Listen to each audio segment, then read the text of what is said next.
Welcome back to my YouTube channel. So आज हम start करने जा रहे हैं हमारा chapter number second, that is financial system and economic development.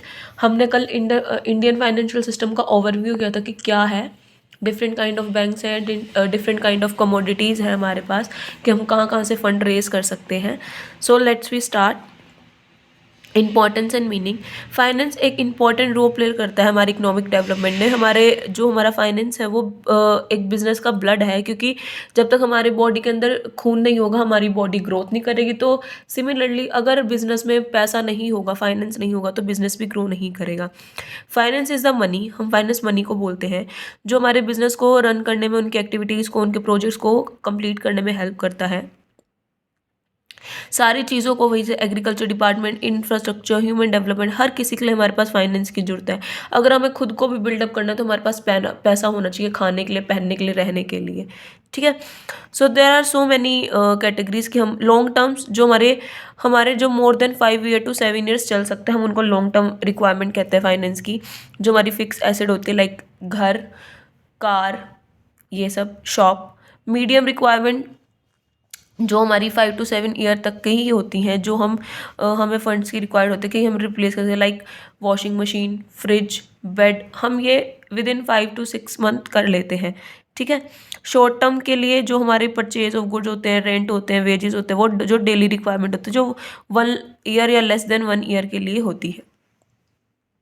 ठीक है। एग्जाम्पल मैंने वैसे दे दिए, बट जो ये हमारा काम है वो सिर्फ और सिर्फ हमारा बिजनेस से रिलेटेड ही होना चाहिए। ठीक है। उसके बाद है source of business finance. Other sources क्या हो सकते हैं बिजनेस को रिक्वायरमेंट, वो पहले से ही सेव करना स्टार्ट कर देते हैं। उनके पास इंडस्ट्रीज होती है, कॉटेज होते हैं, या फिर पार्टनरशिप फर्म होती हैं, री इन्वेस्टिंग होते हैं, ये सारी चीज़ होती है जिनसे वो कर सकते हैं। या फिर शेयर्स होते हैं, परचेज कर लेते हैं कंपनी से प्रॉफिट और लॉस देख के। तो ये सारे अदर सोर्सेज होते हैं उनके पास। डिबेंचर एक अदर सोर्स है फाइनेंशियल, मतलब हमारी मार्केट के लिए, जिससे वो फिक्स्ड कैपिटल होती हैं और वो ओनर नहीं होते, बट उनके पास एक फिक्स रेट ऑफ इंटरेस्ट आता है। और डिफरेंट काइंड ऑफ हमारे पास डिबेंचर होते हैं।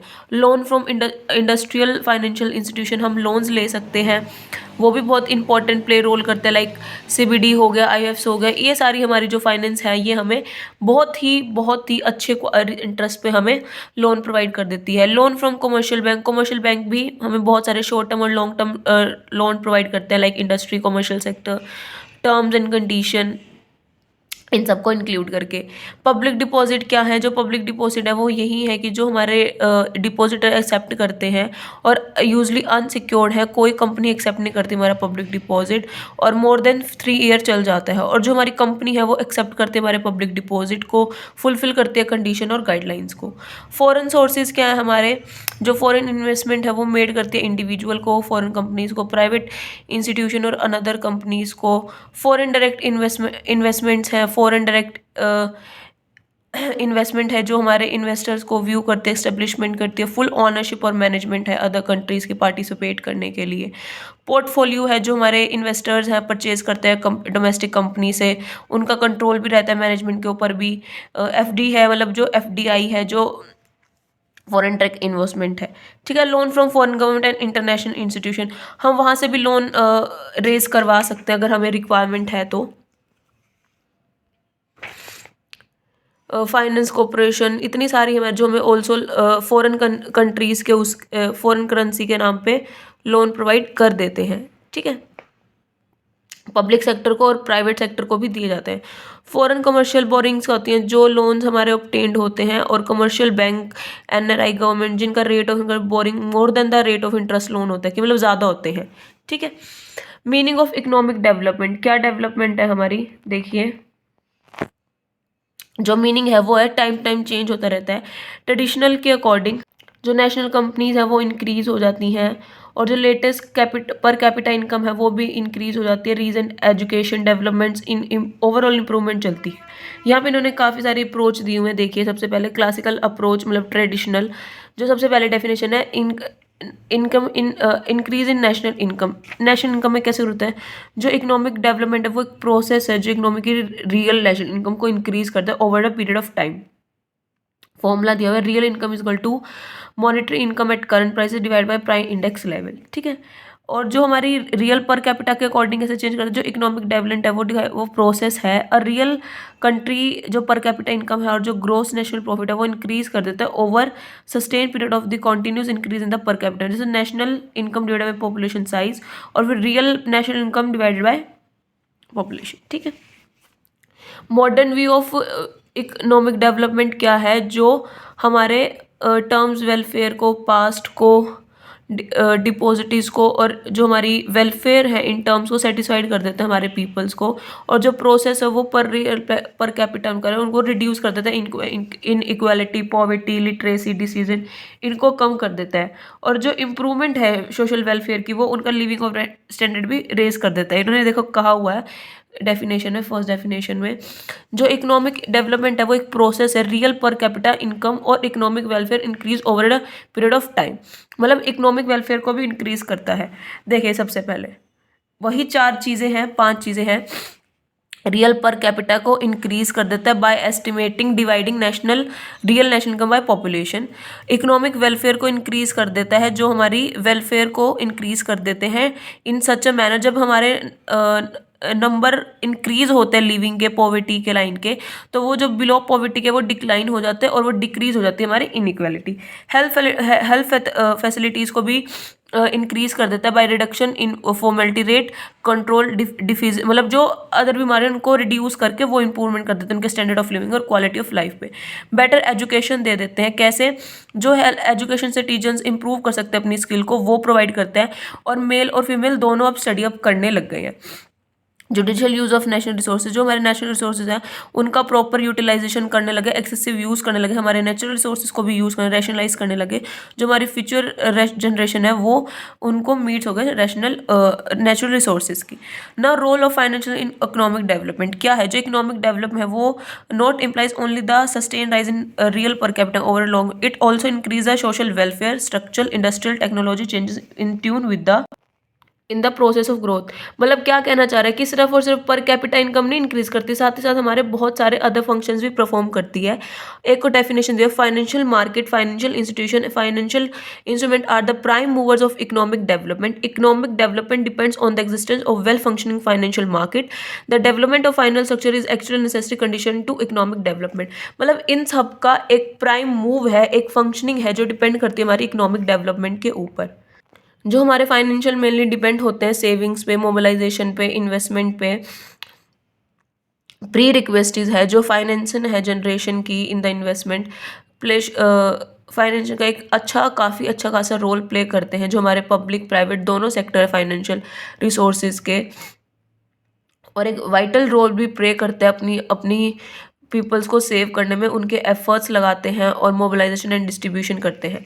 सबसे पहले प्रमोट सेविंग। बैंक क्या करते हैं, सेविंग्स कलेक्ट करती है, कॉर्पोरेट सेविंग करते हैं, वो स्कीम देते हैं लोगों को, वो अपने डिपॉजिट स्कीम एक्सेप्ट करते हैं। डेवलपमेंट होती है मिडिल इनकम्स की, सब सेव करते हैं और हेल्प करते हैं। Help in investment of saving, जो इकोनॉमिक वो डिपेंड करते हैं रेट ऑफ कैपिटल फॉर्मेशन पर, वो डिपेंड करती है इंटरेस्ट ऑफ सेविंग पर, जिनसे हमारी एग्रीकल्चर इंडस्ट्री सेव करके उनको हम डेवलप कर सकते हैं। क्रेडिट की अवेलेबिलिटी होने लगी, जब फाइनेंशियल इंस्टीट्यूशन क्रेडिट की रिक्वायरमेंट होती है तो वो वेरियस सेक्टर में प्रोवाइड कराने लगे क्रेडिट्स को, और उनसे इन्वेस्टेबल फंड्स भी अवेलेबल होने लगे, जिस वजह से हमारी जो क्रेडिट फैसिलिटीज़ हैं वो काफ़ी ज़्यादा हेल्पफुल हुई है।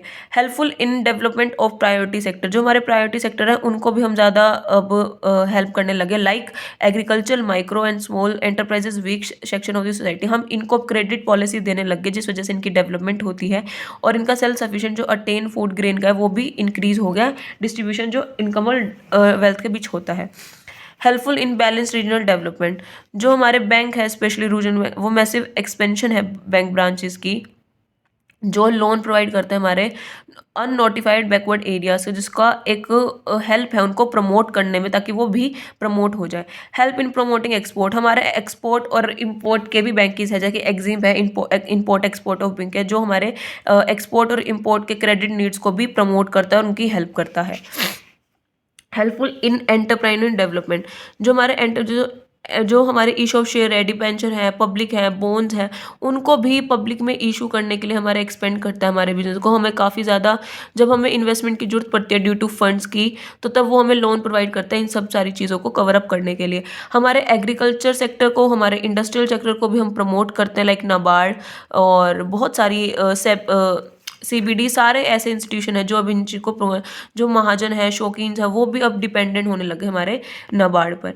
हेल्पफुल इन इंक्रीजिंग डिमांड, हमारी जो इनकम की लो स्टैंडर्ड ऑफ लिविंग है उनकी भी डिमांड इंक्रीज होने लग गया। गुड कंज्यूमर इज लो होने लगा था, जो हमारे ड्यूरेबल्स गुड करते थे, बट अब हमारी इनकम ज़्यादा है, आउटपुट ज़्यादा है, एम्प्लॉयमेंट ज़्यादा है, तो हमारा स्टैंडर्ड ऑफ लिविंग भी इंक्रीज हो गया by providing credit policies. Promote employment, जैसे जैसे हमारा काम बढ़ेगा वैसे वैसे हमारी एम्प्लॉयमेंट इंक्रीज होगी, उन्हें इंटरेस्ट की, यूथ की जरूरत होगी, तो वो प्रोडक्शन और एम्प्लॉयमेंट दोनों इंक्रीज हो गए। Now weaknesses of financial system, lack of coordination among financial institution, जो हमारा कोऑर्डिनेशन है बिटवीन इंस्टीट्यूशन वहाँ पे गड़बड़ करता है। लाइक 10 स्टॉक, जैसे कि इन्होंने आरबीआई सेबी का गवर्नमेंट दे रखा है, वहाँ पे उनके ऑपरेट करने में वहाँ पे कमी रही, कहीं ना कहीं रह जाती है स्टॉक एक्सचेंज करने में, जिस वजह से इनकी एफिशिएंसी, मतलब इनकी ग्रोथ होने में एफिशिएंट नहीं हो पाती है। Problem of non performing assets, जो हमारी नॉन परफॉर्मिंग एसेट्स हैं, आपको पता है कौन कौन सी नॉन परफॉर्मिंग एसेट्स हैं? जो हमारी डेप्थ इक्विटी रेशो है, या फिर हमारी जो डोमिनेंस वाली है, वो सारी एसेट को, उनको ब्रोइंग करने में भी, मतलब जब उनको हम पे नहीं कर पाते तब हमें प्रॉब्लम फेस करनी पड़ती हैं उनको। ठीक है। Dominance of bank of industrial finance, जो हमारे इंडस्ट्रियल यूनिट्स हैं उनको लार्जली नीड पड़ती है, फंड्स इतने नहीं पड़ते, बट फिर भी उन्हें रेज कराने पड़ते हैं कैपिटल मार्केट से, ताकि जो उनके छोटे मोटी डेवलपमेंट है वो ग्रोथ हो जाए। एक्सेसिव गवर्नमेंट इंटरफेरेंस, हमारी गवर्नमेंट का बहुत ही ज़्यादा इंटरफेरेंस रहता है हमारे फाइनेंशियल इंस्टीट्यूशन में। जब हम स्टॉक एक्सचेंज करते हैं, रूल और रेगुलेशन के फॉलो कर रहे हैं, फ्रेम अकॉर्डिंग कर रहे हैं, कोई उनका प्रेशराइज रहता है हम एक्सटेंड करें, हमें वारंटीज देते रहते हैं, हमें करप्शन को भी अडॉप्ट करना पड़ता है, तो ये सारी चीज़ों का बहुत ही ज़्यादा इफेक्ट पड़ता है हमारे फाइनेंशियल सिस्टम पे। फाइनेंशियल लिटरेसी, जो हमारी लैक ऑफ लिटरेसी और कॉमन मैन, वो उनके पास नॉलेज नहीं है इन्वेस्टमेंट की, उन्हें पता नहीं है कि हमें कैसे इन्वेस्ट करना है, उन्हें लगता है फिजिकल एसेट हमें इन्वेस्ट करनी चाहिए due to lack of literacy, तो जिस वजह से हमारी जो हिंड्रेंस है ग्रोथ की यहीं रह जाती है। एक्सेसिव फाइनेंशियल स्कैम भी बहुत होता है, लाइक मोदी बेडली, मोदी सी, राजू रमी, मतलब इन सारी स्कीम की वजह से हमें बहुत ही ज़्यादा दिक्कत आती है अपने आप को डेवलपमेंट करने में। Lack of develop money market, जो हमारी मनी मार्केट है वो short term long term provide करते हैं, like treasury bill, management bills, commercial bill, और जो इनकी इंपॉर्टेंस है वो बहुत कम होती जा रही है as compare to capital market, जिसकी वजह से हम, अगर इसका वीक मनी मार्केट रहेगा तो हमारी ग्रोथ हो ही नहीं पाएगी। वाई नहीं? क्योंकि हमारे पास ज़रूरी नहीं कि हर टाइम हर साल हमारे पास लॉन्ग टर्म का ही है, हमें शॉर्ट टर्म और मिडल टर्म लोन्स भी प्रोवाइड करने चाहिए जिससे हमारी ग्रोथ हो पाए। एक्सेसिव स्पेकुलेशन, जो स्पेकुलेशन होता है वो हमारा सबसे ज़्यादा स्टॉक मार्केट में होता है। लेस लिक्विडिटी, जो इन्वेस्टर है उनको डिफिकल्टी फेस करनी पड़ती है अपने सिक्योरिटीज़ को कैश में कन्वर्ट करने के लिए, तो लो प्राइस में वो कर नहीं पाते, जिस वजह से उनको अपने जो सिक्योरिटीज़ हैं उनको कैश करने में डिफिकल्टी फेस करनी पड़ती है, तो लो प्राइस में उनको सिक्योरिटीज़ करनी पड़ती है, जिस वजह से वो लोग फाइनेंशियल सिस्टम को ग्रोथ नहीं कर सकते। Less penetration of financial institution in rural area, जो हमारे रूरल एरिया है वहाँ पर उनका इंफ्रास्ट्रक्चर बहुत ही ज़्यादा वीक है, जिस वजह से जो विलेजेस के पर्सन है वो बिलीव ही नहीं कर पाते उनके कैपिटल मार्केट या मनी मार्केट के एक्सेस पर, जिस वजह से वो डिपेंडेंट है और अनऑर्गेनाइज सेटिंग में अपने क्रेडिट नीड्स को महाजन और शकुन्स के पास जाते हैं, जिस वजह से जो फाइनल इंस्टीट्यूशन है वो फिर से नहीं अपने आप को ग्रोथ कर पाते।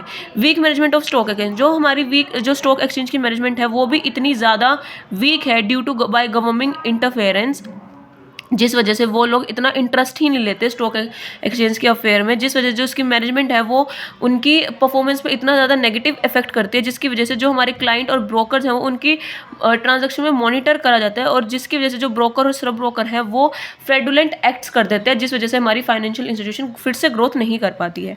Failure in checking insider tradings, जो हमारे इनसाइडर ट्रेडिंग्स हैं वो उनकी कुछ इन्फॉर्मेशन होती है जो पब्लिकेशन और एक स्टॉक एक्सचेंज की अथॉरिटीज़ पे काम आती हैं, बट जो हमारे ऑफिशियल है कंपनी के वो कुछ इंपॉर्टेंट इन्फॉर्मेशन अपनी पब्लिकेशन में देते हैं, जिस वजह से वो जो अनपब्लिश्ड इन्फॉर्मेशन है जो अनट्रेडिंग कॉर्पोरेशन है, जिस वजह से अनहेल्दी प्रैक्टिसेस की वजह से उनका बैड इम्पैक्ट पड़ता है हमारे कॉमन इन्वेस्टर्स पर। नाउ कुछ रिफॉर्म्स हैं फाइनेंशियल सेक्टर के, कौन कौन से? Establishment of banks and development finance, उनको हम कैसे कैसे डेवलप करें, तो उन्होंने कुछ नाम दिए हुए हैं। तो उनको उनके ग्रोथ पे, कैपिटल मार्केट पे एडवांस फाइनेंस देनी पड़ेंगी, जिसकी वजह से उनको मर्चेंट बैंकिंग सर्विसेज फैसिलिटेट करी जाएंगी, जिनकी जैसे वो जो उनके शेयर्स हैं, डिबेंचर हैं, पब्लिक इशू पे फैसिलिटेट करे जाएंगे। और उनको साथ साथ अंडर राइटिंग सर्विसेज दी जाएंगी, जिन वजह से उनकी सिक्योरिटीज़ को हम इम्प्रूव कर सकते हैं। ठीक है। एनेक्टमेंट ऑफ वेरियस लेजिस्लेचर, जो हमारे गवर्नमेंट है वो हमारे इतने इसके अंडर एक्ट के आते हैं, तो हमारे बहुत सारे रेगुलेशन बनाए, कॉन्स्टिट्यूशन बनाए, और जो प्रोविज़न अंडर कंपनीज के इशू करे गए हैं लाइक स्टॉक मार्केट, ब्रोकर्स, तो वो उन्हें प्रोविज़न और गाइडलाइन फैसिलिटेट करते हैं, जिसकी वजह से हम डेवलपमेंट कर सकते हैं हमारे फाइनेंस सेक्टर की। सेटिंग अप ऑफ सेबी, जब से सेबी सेटअप हुआ है उसके बाद काफ़ी ज़्यादा एस्टेब्लिशमेंट हुई है, हमारा एनवायरमेंट क्रिएट हुआ है, मोबिलाइजेशन हुआ है हमारे सोर्सेज में, जिसकी वजह से एफिशिएंट एलोकेशन हो रहा है, और वेरियस रिफॉर्म्स रेगुलेट कर रहे हैं सिक्योरिटीज़ मार्केट में इन्वेस्टर्स के पास, जो हमारी हेल्प कर रहे हैं हमारे कॉर्पोरेट सेक्टर को, हमारी वर्किंग सिक्योरिटीज़ को, मार्केट को, जिस वजह से हमारा प्रमोशन और डेवलपमेंट दोनों ही बेस्ट है सेबी के अंदर। प्रोमोटिंग क्रेडिट रेटिंग एजेंसी, उनको भी हम सेटअप प्रमोट कर सकते हैं due to in under this, जो हमारे क्रेडिट रिस्क हैं उनको एस्टिमेट करने, उनको प्रॉपर गाइडेंस देने की वजह से हम उनका हेल्दी एनवायरनमेंट बना सकते हैं, इसको हम प्रमोट कर सकते हैं। ग्रोथ ऑफ स्टॉक मार्केट, हम स्टॉक मार्केट की भी ग्रोथ कर सकते हैं, कैसे, जो हमारे नेशनल स्टॉक एक्सचेंज हैं और जो हमारे गवर्नमेंट सिक्योरिटीज़ हैं, स्टॉक एक्सचेंज है, उनके मैनेजमेंट को इम्प्रूव करके, उनके सब ब्रोकर्स को टर्मिनल एक्सचेंज सिटीज़ में लाके उन्हें फैसिलिटेट करके जो स्टॉक मार्केट की चीज़ें हैं या फिर फैसिलेशन है उनको प्रमोट करके हम कर सकते हैं। अवेयरनेस क्रिएट कर सकते हैं लाइक इन्वेस्टमेंट की जो हमारी अपॉर्चुनिटी है, हम अपने साइट्स बना सकते हैं, लॉन्च कर सकते हैं, जहाँ पे उन्हें अच्छे से फैसिलिटी मिले, जहाँ हमारी प्राइमरी सेकेंडरी मार्केट को हम अपॉर्चुनिटी इन्वेस्ट कर सकते हैं।